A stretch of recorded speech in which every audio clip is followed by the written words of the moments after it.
Hello guys, welcome to TYJ world. Low light या extreme low light performance मोबाइलों की day by day improve होती जा रही हैं। इनमें काफी ऐसे मोबाइल्स आ चुके हैं जो लो लाइट में आपको काफी अच्छी परफॉर्मेंस देते हुए नजर आएंगे। ज्यादातर लो लाइट में आप DSLR की इमेजेस देखते काफी अच्छी आती है, लेकिन मोबाइल से उतनी अच्छी इमेजेस नहीं आ पाती है। लेकिन ये technology day by day improve होती जा रही है और यहाँ पे कुछ ऐसे मोबाइल आ चुके हैं मार्केट में जो लो लाइट या एक्सट्रीम लो लाइट में काफी अच्छी परफॉर्मेंस दे रहे हैं और काफी अच्छी इमेजेस कैप्चर कर रहे हैं। उनमें से एक है Redmi Note 7 Pro। यहाँ पे हमने Redmi Note 7 Pro को फ्लैगशिप मोबाइलों से लेकर मिड रेंज तक कंपेयर किया और हमें Redmi Note 7 Pro की परफॉर्मेंस काफी अच्छी लगी। यानी हम काफी इंप्रेस्ड हुए उसकी एक्सट्रीम लो लाइट या लो लाइट परफॉर्मेंस से। तो अगर हम यहाँ पे Redmi Note 7 Pro के सेंसर की बात करें तो यहाँ पे आपको 48 MP का सेंसर मिल रहा है, जिससे ये लो लाइट में इमेजेस कैप्चर कर रहा है। ये सोनी का IMX 586 सेंसर है और यहाँ पे जो आपको एपर्चर मिल रहा है वो f1.8 का है। लेकिन Redmi Note 7 Pro में यहाँ पे इसका एपर्चर मैन अट्रैक्शन नहीं है, इसका मैन अट्रैक्शन इसका हाई ISO लेवल है। Redmi Note 7 Pro 25,600 तक ISO लेवल पे इमेजेस कैप्चर कर रहा है एक्सट्रीम लो लाइट सिचुएशन में, चाहे वो नॉर्मल मोड हो या नाइट मोड हो।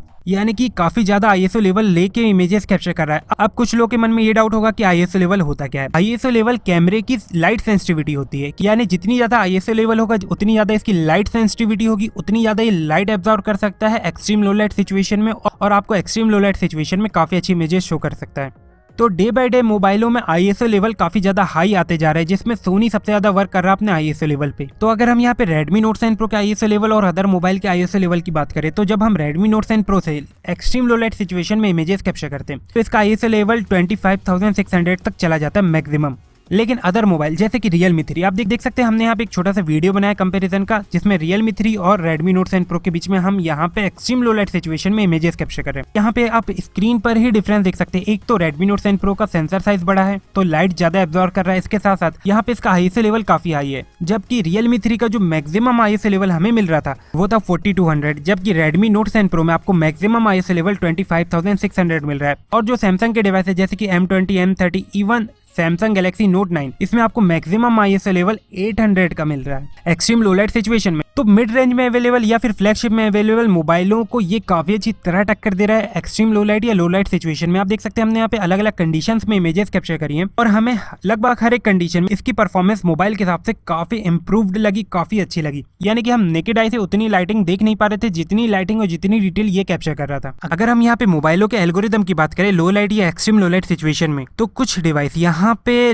शटर स्पीड को स्लो करके इमेजेस कैप्चर करते हैं, यानी कि शटर स्पीड की ड्यूरेशन बढ़ा देते हैं। ज्यादा देर तक शटर ओपन होती है उतने देर में ये लाइट एब्जॉर्ब करते हैं और ज्यादा डिटेल कैप्चर करते हैं। लेकिन इस कंडीशन में आपको मोबाइल को काफी देर तक बिना हिलाए पकड़े रहना पड़ता है और ऐसे में होता क्या है कि अगर जरा सा भी मोबाइल हिल जाता है तो पूरी इमेज ब्लरी हो जाती है। लेकिन आजकल यहाँ पे जो मोबाइल है वो हाई ISO लेवल प्रेफर कर रहे हैं, यानी कि ISO लेवल जितना ज्यादा होगा आपको शटर स्पीड स्लो करने की जरूरत नहीं पड़ेगी। तो हाई ISO लेवल में जब आप इमेजेस कैप्चर करते हो तो उसमें बेनिफिट ये है आपकी images extreme low light situation में काफी अच्छी आती है बिना यहाँ पे शेकीनेस या फिर ब्लर हुए, और यही मेन बेनिफिट है। तो ज्यादातर मोबाइल यहाँ पे हाई ISO लेवल प्रेफर कर रहे हैं। लेकिन Redmi Note 7 Pro में आपको दोनों ही मोड मिल रहे हैं, यानी कि नॉर्मल इमेजेस जब आप कैप्चर करेंगे तो यहाँ पे आपको ISO लेवल 25,600 तो मिल ही रहा है, लेकिन यहाँ पे आपके पास एक और ऑप्शन दे दिया गया है जो है नाइट मोड। और जब आप नाइट मोड में भी इमेजेस कैप्चर करते हैं तो ISO लेवल उतना ही रहता है, यानी 25,600, लेकिन यहाँ पे शटर स्पीड को स्लो कर दिया जाता है, यानी कि शटर ज्यादा देर तक ओपन रहती है कैमरे की, जिससे होता क्या है ये ज्यादा लाइट एब्जॉर्ब कर लेता है। ISO लेवल वैसे भी हाई था तो ये नॉर्मल के मुकाबले ज्यादा कलर शो करता है, ज्यादा डिटेल कैप्चर करता है नाइट मोड में। और इसके दोनों ही मोड काफी अच्छे हैं और काफी अच्छी इमेजेस कैप्चर कर रहे हैं, यानी नॉर्मल मोड से भी आप काफी अच्छी इमेजेस कैप्चर कर सकते हैं कंपेरिजन वाइज अदर डिवाइस के। और इसका नाइट मोड में तो आप काफी ज्यादा यहाँ पे कलर रिप्रोड्यूस हो जाता है, काफी ज्यादा यहाँ डिटेल कैप्चर हो जाती है एक्सट्रीम लो लाइट सिचुएशन में भी। हम यहाँ पे Redmi Note 7 Pro का रेगुलर कंपैरिजन कर रहे हैं, एक्सट्रीम लेवल तक कंपैरिजन कर रहे हैं।